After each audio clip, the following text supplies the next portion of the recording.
You mentioned in prior interviews for your latest film, Vishwaroopam, that you were looking for talented people but not stars. Why is that? The reason is, without at the peril of sounding not so humble, I would say that the star part is taken care of because in my area where I come from, I'm what is called the star material. And I thought that's trouble enough.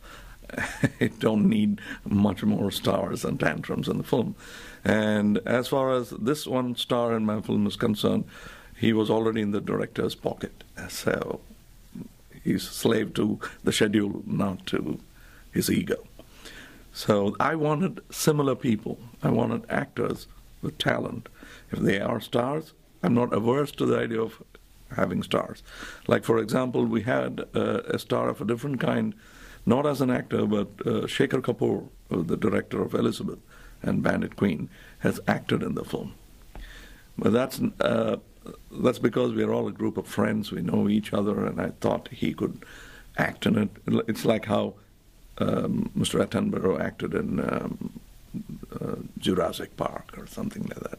It's out of relationship that I called him to act. But otherwise, I thought the film should work around a schedule and not the schedule around the actors. Because it's a complicated film anyway, so we didn't want to complicate it any further. What do you think gives someone star power in India versus America? Is there a difference in that star power, that it factor? Oh, my financier is my star, Kamal Haasan. So I have great respect, but I'm not going to bring down the technique or the technician before his altar. He'll have to humble himself. And that's something I learned while I was a technician, that while stars are very important, they could, over time, be made. And what have you noticed about American stars? What themes do you see in them, aside from being a talented artist? See, there are various kinds of stars. And what is heartening is to know that a great talent has become a star also. That's iconic. And most of the American stars that I know have that part, that, what do you call it, quotient in them. Is it something about their the way they present themselves to fans? I know for you, you've always talked about you're not about idol worship. You really want to turn a lot of your, I think, fan clubs into volunteer organizations. They already are. They have, like I have donated my body. Probably I was the first actor in India, I don't know where else, to donate the body for science. And I did it not to show off, but so that to show a way, so that now there are many body donors in India. And when I say body donor, we don't have to go into the gory details of autopsy alone. You could harvest body parts, which could be useful in a country where there are a lot of poor people can't afford to buy body parts. Sure, for transplants or whatever. Transplants, and so many people who have to live to take care of a family. So, and this was this signatory for this donation was my daughter, and so it made a nice impact on my fans, and they have already donated 200,000 eyes, willed, living people.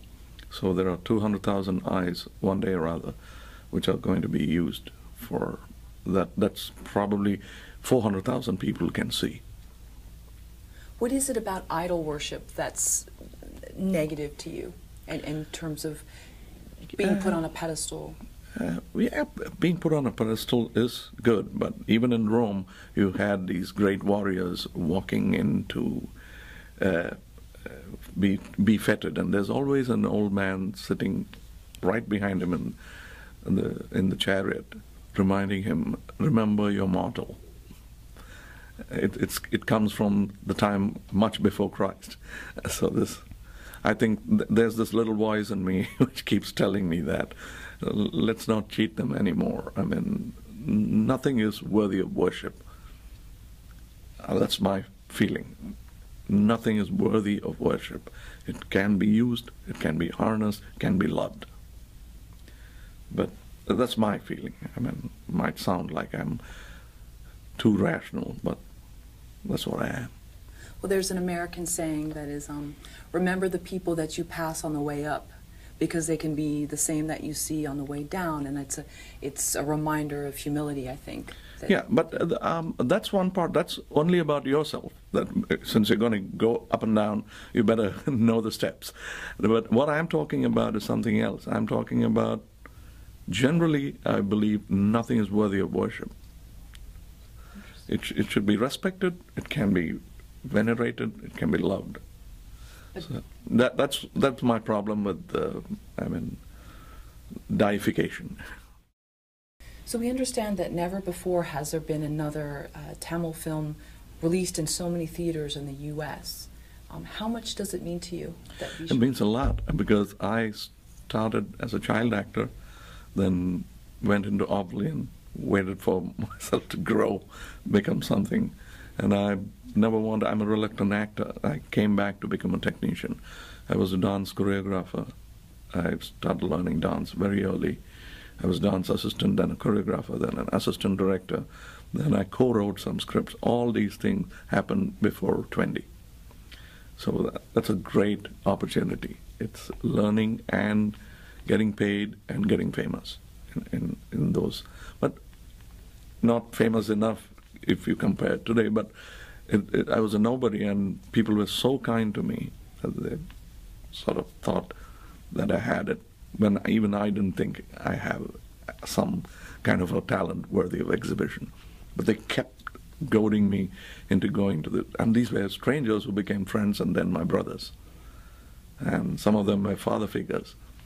My mentor, Mr. Kamal Haasan, picked me up from nowhere and gave me a small bit role in film number 1. It's like Mr. Danny Day-Lewis doing a role in Gandhi. You don't even notice him. And then a few years later, there's Mr. Danny Day-Lewis. It's like that. I was a nobody in the film. Second film, I had a very important role. Third, I was promoted to lead man. Fourth, and I was ready to play any role in his film. Sometimes I just walk through in a character. I've done 36 films with my mentor, which itself is a record.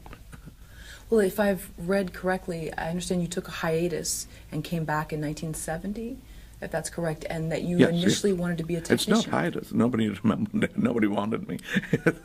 It's like I was a child and no more a child. So and they wanted a kid, and I was not that cute kid anymore. So I had to wait that long. It was 15 years, not 15, 10 years. So I trained all the while. I trained as a dancer in classical dancing. I did a bit of singing and stuff like that. So, and I'm glad that the industry was kind and never allowed me to take another hiatus. So it was through other people's encouragement and saying, you should really be up there, and working your way from supporting to then starring. Oh, yes, and so many people. It's unbelievable that they're part of my life. They're part of whatever biography I write.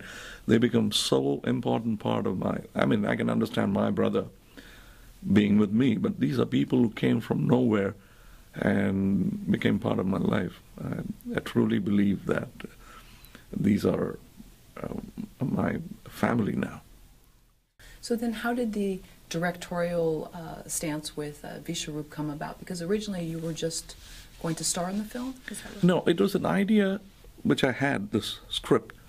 I've directed films before, but it's less work and more pay if I'm just a star.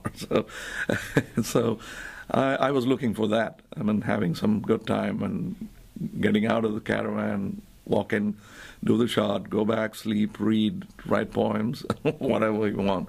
But that was not to be, because the director was busy, and he had an opinion about the film. And then I said, it's my story, and it's my time, and I must take over and do it. So the financier was ready to let me produce it instead of someone else. So I got to produce, direct, act, and give interviews.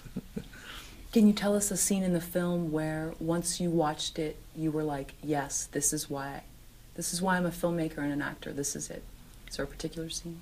There are a couple of scenes, but one scene which is what the title means. That's the cosmic farm. As Vishwaroop could mean the bigger, the magnified form, or the cosmic form. That's what Vishwaroop means, or the world view of things. So there's a particular scene which I would have shot it slightly more differently if I had all the equipment available. But there are certain limitations, and so we've done our best. And that's one time when I bet my bottom dollar in the film, because when I had it cut, when I wrote it, I was sure it's going to be a good scene. But then the logistics of cinema can always ruin something on the paper. But it didn't happen. We pulled it off. And that was a scene. It's a warehouse sequence. When that came through, sort of came together, and I knew that we were sitting on a good position. What in cricket language is called a good wicket. Did the movie become what you had first envisioned, or once you got into the editing room, it became its own different story? It always happens in my films, especially, but it's sort of sometimes linear narrative becomes non-linear. I've done it in a couple of places in the film, but otherwise, when I finished the script, I didn't tell anyone. The whole story had to be told, and I thought it's too long to say it as a film. So I made up my mind that I'm going to make 2 films. So this is the first film. I've already done 10% of the second film. That's how much I pinned my hope on the script. And that's why Barry liked the idea, because he bet on 3 films, Barry Osborne. So, Lord of the Ring trilogy. So I think that's the confidence I had in what I had on paper. And in paper it could mean anything. It could just be a narcissistic dream that everything is looking beautiful. But then I had some time to mull over it, and I didn't tell anyone. I just gave the first piece to everyone, and they liked it. And then I told them, I got my crew into confidence and said, I'm going to make 1 more. Would you be interested in being part of that? And they were, and we shot some more after the main schedule was completed. And how do you think American audiences will respond? I think an audience is universal. How did I respond to American films? I was born in a village in south of India, but it worked for me. I mean, I could understand Chaplin with or without knowledge in the language. My linguistic inabilities never came to the fore when you watch great actors. And even not only Chaplin, at 17 when I was an assistant director, nobody told me that Citizen Kane is a film that the greatest American film. I found it to be so. I discovered Dalton Trumbo on my own. So I think good stuff is international. Good stuff is universal. And I hope mine is good stuff too. Well, you've mentioned previously that sometimes audiences are something to be feared, that as a filmmaker sometimes you're so paranoid of what the audience will think that you get out of the I think I copied that line from Chaplin, but that's not truly my thing. Chaplin says it's a multi-headed monster. You don't know what it'll think. I don't think so, because I think it's a slightly different replication of myself as an audience. I make films that I really would love to see, and I do it honestly. I think the audience would be my family, and they'll like it, and because we think alike. And I've realized over time, watching other people, what great filmmakers try to become after they achieved their greatness is to regain the naivety of an audience, the open mind. Not even naivety is not the word, the innocence of the audience. without technique, which purely emotion, and they try to get back into that, like how we think of childhood. Directors try to get back into that position of an audience, which according to them is the penultimate position to be, the audience. When you've climbed the ladder to the full extent, then what you want to do is reverse the ladder, climb again. Right, so not to judge, well, this cut was bad, or the story you start arc. looking at the edge of the frame. If the camera shakes a bit, a filmmaker notices. If it goes slightly askew, he knows it. But a true audience doesn't care. It doesn't care whether the camera's gone Dutch, topsy-turvy, or what. It's a feeling that they get, and they watch the center of the frame. And sometimes a good director can make them watch whatever corner of the frame he wants the audience to. That's when he truly becomes an audience himself, and he knows what to watch in a frame. The focus shifts automatically, the camera moves towards the subject, and the audience is so satisfied because that's exactly what they wanted to see, and off the whole scenario. And that's where the camera goes forward. It's a very satisfying feeling. You're mentally nodding to yourself, yeah, that's what I wanted to see. And that's a great director's work. You mentioned in a BBC interview that you have to be careful how you spend a lifetime. And I'm curious what advice you would give to another creative person, whether it be a filmmaker, actor, dancer, who loves the craft of something but is having trouble transitioning into making a living from it, and they realize that that may never happen, whether it's due to age or, talent. What would you give advice to them on? Well, they always ask me that if you had not become an actor, not anything in films, what would you have done? I said, much happier position without any responsibilities. I'd keep watching films, because I still do like watching moving images. I'm talking moving images. I'm not saying even films or any moving image, whether it's National Geographic, it's a documentary. When it's honest, it moves me, and I cannot walk out even from a stupid film, because they capture my imagination. I probably try to improve that silly film even while it's unraveling itself in front of me in its full silly form, but I keep repairing it in my mind. So it is an interesting exercise. I think if I had not been in films, I'd still be watching them. So to somebody who's an artist, who's trained but will never perform, that is a tragedy, but life is more important. I think it is a tragedy not to perform, having practiced so much.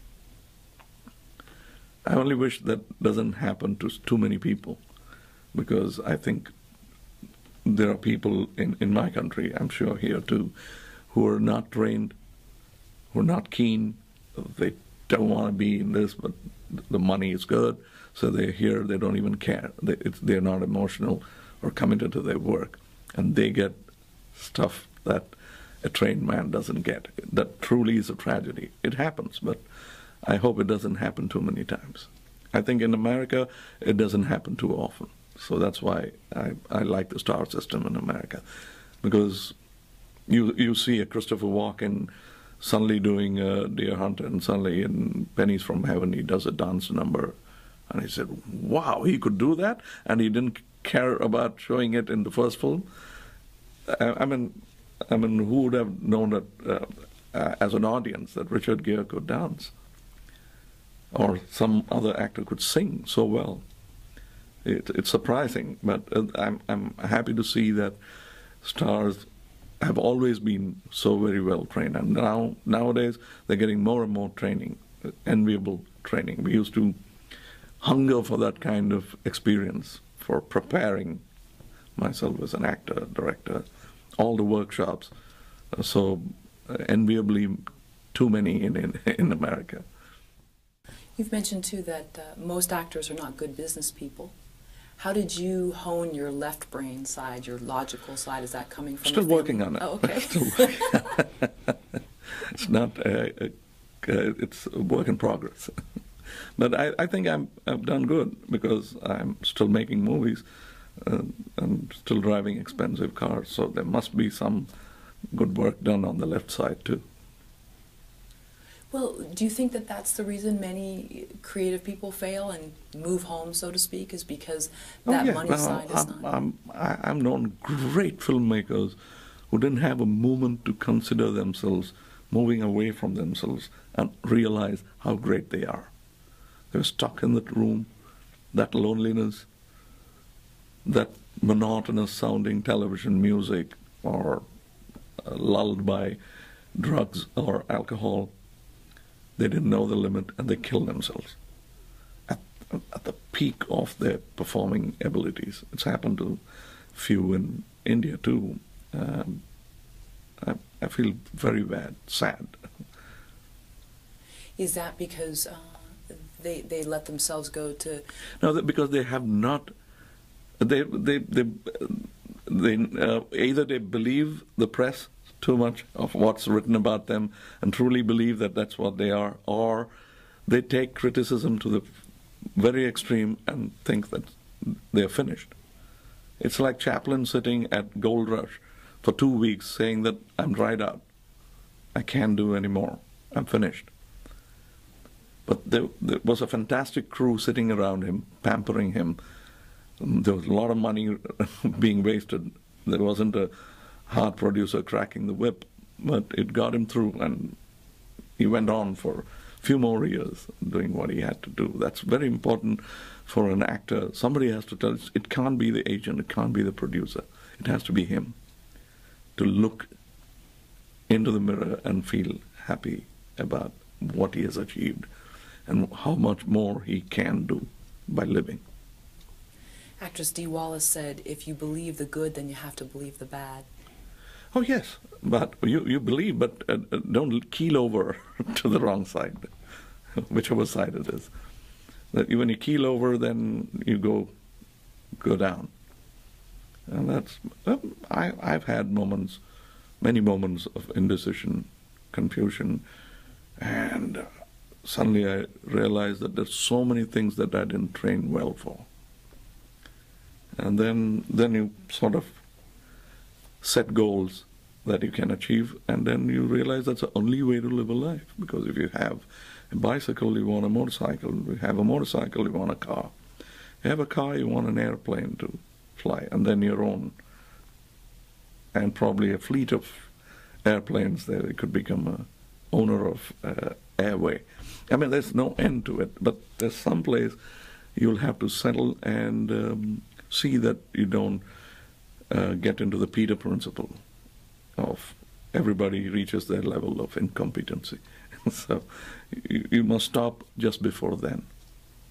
Is it also about managing expectations, your own and other people's? Yes, yes. I mean, it's complicated. It's very easy to advise, especially you give me a case.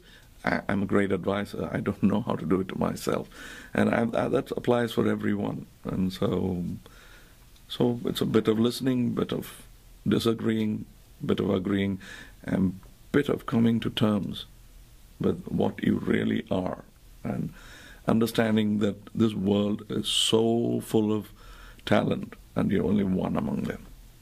It takes a long time to adjust to that truth, especially when you read good press.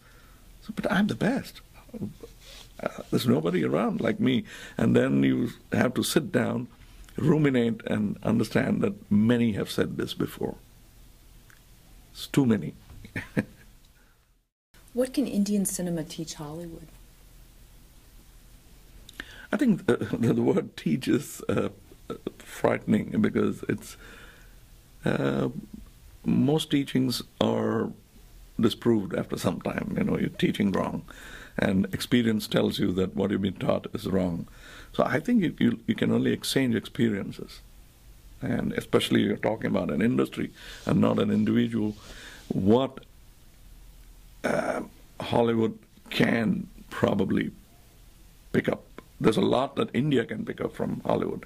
But what Hollywood could possibly pick up from India is the total tenacity of purpose to finish a film as a unit. It's not about unions, it's not about people, it's not about lawyers, it's not about payments, it's not about dotted lines.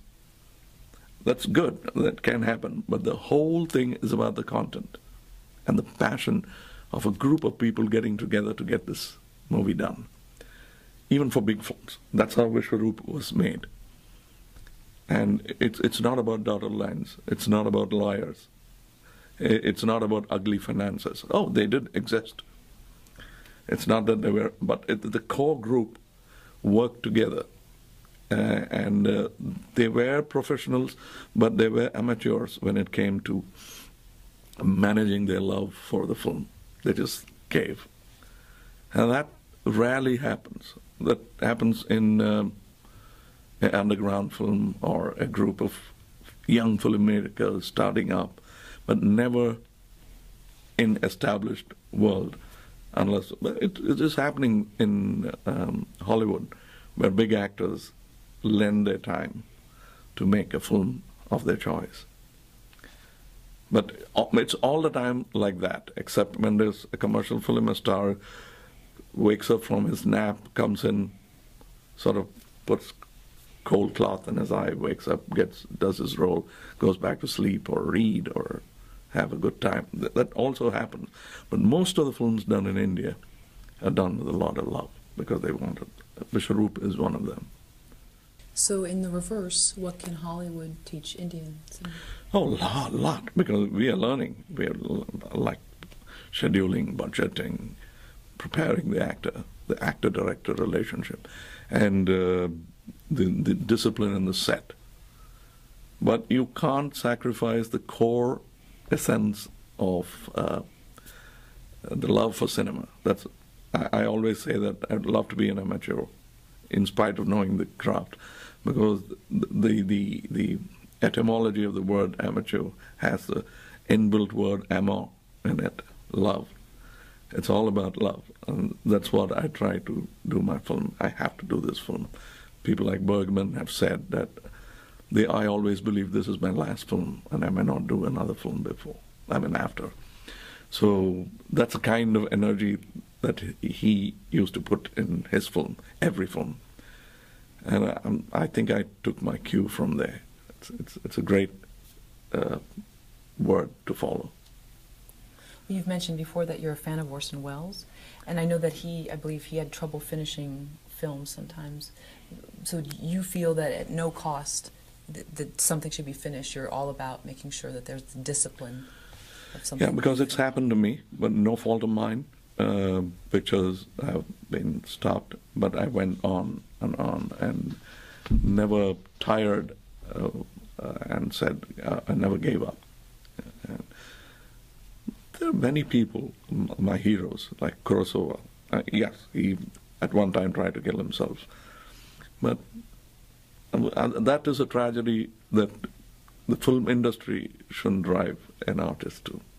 I always feel that it's very important for the industry to take care of people like that. It's no use celebrating Dalton Trumbo after you troubled him through his life. Do you think it's the film industry or that artist's expectations? I think generally the world. You celebrate something when it's too late, when you've ruined a life. You learn the lesson of how cruel you've been after you see the result of your cruelty. Too late. You should have stopped yourself before. I didn't know who this Dalton Trumbo was. I just liked him, and then went back in history and found what kind of suffering that he had to go through for no fault of his. But America has changed, so will the world. We understand that you waited to release the film until the people of India could have unobstructed access via, direct... DTH. Via, The direct home. Yes, it's an idea which came to me. That's why we also enhanced the theater experience multifold by bringing in Aura 3D. The sound effect was so good that you will never get it watching it on a television screen.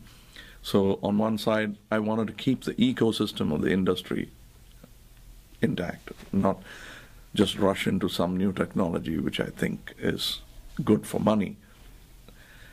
But I think it's also been proven right in Hollywood, like arbitrage has has grossed more through VOD, video on demand, than the theatrical. But that doesn't mean that the theatricals have gone down. It's only that there's another venue we have discovered to monetize our film. It's like how we had only few theaters and we built many theaters, many screens, and multiplied them. I mean, met with the demand. Your supplies met with the demand. And that's what I was trying to do with DTH. There's a little bit of scuttling, but south of India has understood the vision, and they're staying with me. The north is yet to fully understand. Are you finding theaters in the States that are able to accommodate that special sound? Not. America has about 25 to 30 theaters, if I know right. I might be wrong. But Tamil Nadu, one state in the whole of the country has 25 theaters now. They'll have 30 by next year. And the sound is incredible. When you hear it, you'll understand why I'm promoting it. I mean, when I started, there were only 2 other directors, but good enough predecessors to have. That was Mr. Lucas and Mr. Spielberg. They were working on the sound when I decided I was the third to go on out of 3D. Now, we understand that there's been some controversy from Muslim organizations that are trying to ban the film. Yeah, it's, I don't know, because this film is probably the most Muslim-friendly film I have seen in recent times. It's not talking about I have made, I've seen. And I'm known to be a man with equipoise. I'm not given to lean to the left or right. I have my own standpoint, and I've been very clear. I'm not a politician. I've never gone into the politics of the situation. But I think I have an ethical duty to take care of my society. And I have a voice, which, deservingly or not, is amplified by the work that I do. So I'm very careful in saying what I say. I would never do a film. It's not for the lark of it. You can't make an Animal House kind of funny story about religion, or in America maybe. A Monty Python, Life of Brian may not work well in India, and I'm aware of that. And my thing is, I love my people, and India has seen a lot of Hindu-Muslim differences and suffered because of that. And I grieve that tragedy very much. I think both the countries should have stayed as one. We became 3 instead. And I regret it, but who am I? I wasn't even born when the decisions were made. But so I'm very conscious when I make a film not to hurt a larger sentiment or create a sensation through saying something nasty. But it's a duty of the filmmaker to remind what's happening. Like, you make a Mississippi Burning, you're not taking the American African side or the white supremacist side. You're just stating the fact and say, this is what we were. Let's not become it again, ever. It's a kind of a record that you're trying to create. And Vishwaroopam is not even that. It's not a social statement film. It's a thriller, which is realistic. It's thrilling, it's fast, it's about espionage, but it's got its own texture. It's truth and beauty. It's not a documentary. It's not like Bigelow's film, but with grim truth. But it plays. It's around the same area, same theme. Don't you think in banning it, it only makes things bigger? because I it's think then so. forbidden? I think they have done, because in one state in India we have 500 theaters. My film is playing in 500 theaters, and those theaters have already booked out for a week and a half, all of them. So, but probably that's what is. But you can't, because my feeling is that the Central Board of Censors, they've sat on the film, and they had representatives from the Muslim community and various other communities, and they have watched the film and thought over it, asked me questions, and they've left it intact.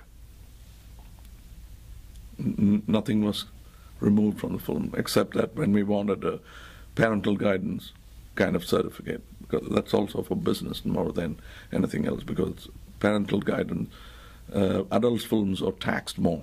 Very strange, funny thing in my state, but they're taxed more. So we're a bit wary of walking into that territory. So I had to ask for a PG rating, not an R, as you call it. So we got it, and without any damage at all to the film or the content. And once that is done, you can't have small groups making noises. And this is happening in South Indian.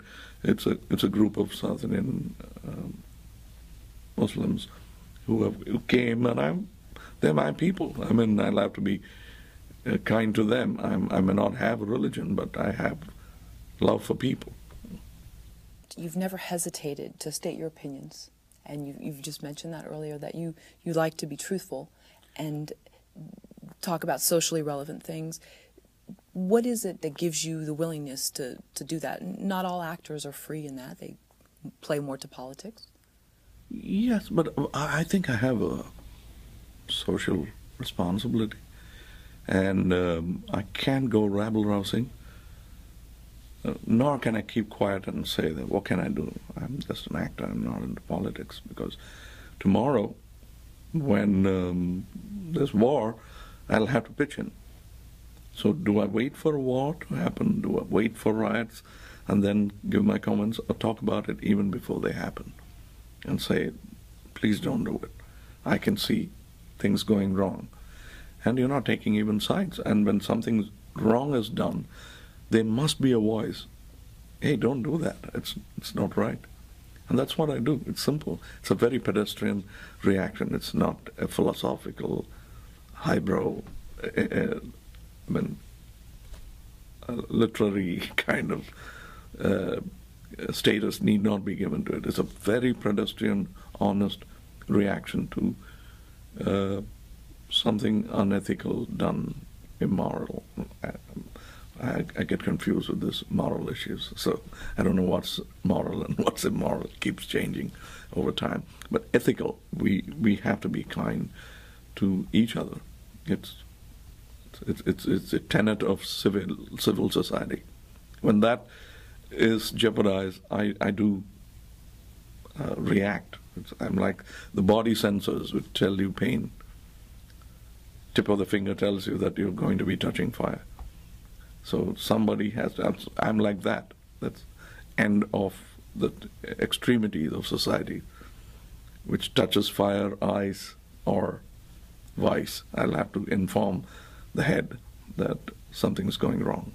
And that's what I do. And do you think that that's only helped your career because people respect the fact that you are willing to take a stand? It's got nothing to do with the career, because it doesn't translate to money. It doesn't translate to money at all. Probably trouble, but never money. Do you think it's easier to be an independent filmmaker in America rather than India?